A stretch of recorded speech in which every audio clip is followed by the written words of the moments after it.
Hello everyone, today we are going to start with Chapter 12, The Polyjuice Potion. Dumbledore's Office. It's a vast, circular room filled with silver instruments that whir and puff smoke. On a high golden perch near the door sits a decrepit-looking bird that resembles a half-plucked turkey. In the center of the room, the Sorting Hat sits on a pedestal. Harry is left alone in the headmaster's office, feeling like a criminal. In the book, his curiosity gets the better of him. He tries on the Sorting Hat, which whispers that he would still have done well in Slytherin, deepening Harry's identity crisis. Harry also witnesses a burning day. The sickly bird, Fawkes the Phoenix, suddenly bursts into flames, leaving only a pile of ash on the floor. Dumbledore enters and explains the nature of phoenixes, how they rise from the ashes and can carry immensely heavy loads. Dumbledore asks Harry if there is anything he wants to tell him. Harry, terrified of being expelled for the potion or the voices, stays silent. This is a tragic moment of missed connection. Had Harry spoken, the mystery might have ended months earlier. The Great Hall, decorated with 12 towering Christmas trees covered in frost. Most students have gone home, leaving the castle quiet. In the kitchen corridor, Hermione is holding 2 chocolate cakes laced with sleeping draught. The plan is in motion. To get the bits of Crabbe and Goyle needed for the potion, Ron and Harry lure them into a trap.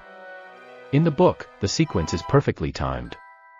They leave the cakes on a banister, the 2 greedy Slytherins eat them and instantly fall into a magical slumber. Harry and Ron pluck coarse hairs from the sleeping boys' heads and hide them in a broom cupboard. They sprint to the second-floor bathroom, where Hermione has the potion ready. It has turned into a thick, bubbling, dark gray sludge. The 3 friends stand over 3 chipped glasses. They drop the ingredients in.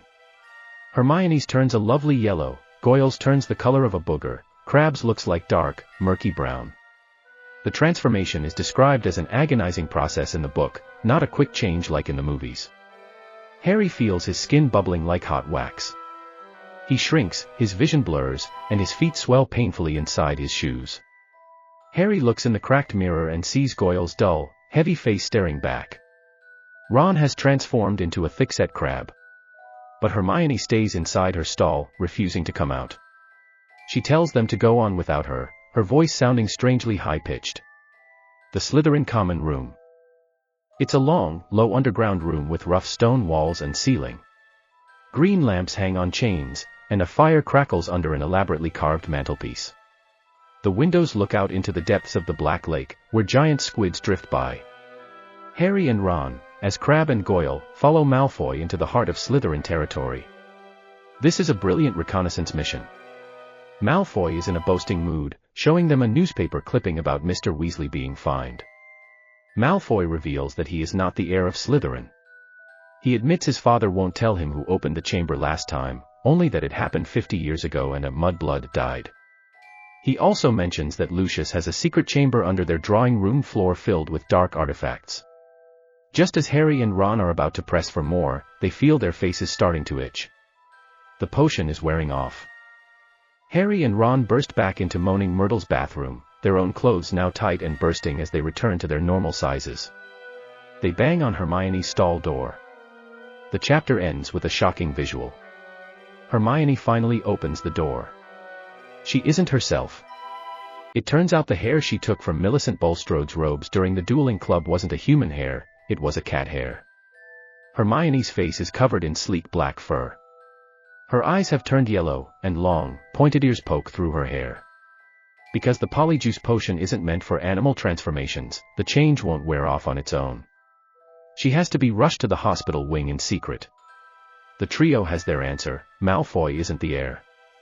But they are left with a new mystery: who died 50 years ago, and why does the legend feel like it's repeating itself? The Polyjuice Potion gave them the truth, but it cost Hermione her humanity for a while. Malfoy isn't the heir, but he gave us a date, 50 years ago. Who was the student that died? And what is hidden under the Malfoy's floorboards? The investigation is getting dangerous. Subscribe for Chapter 13, The Very Secret Diary.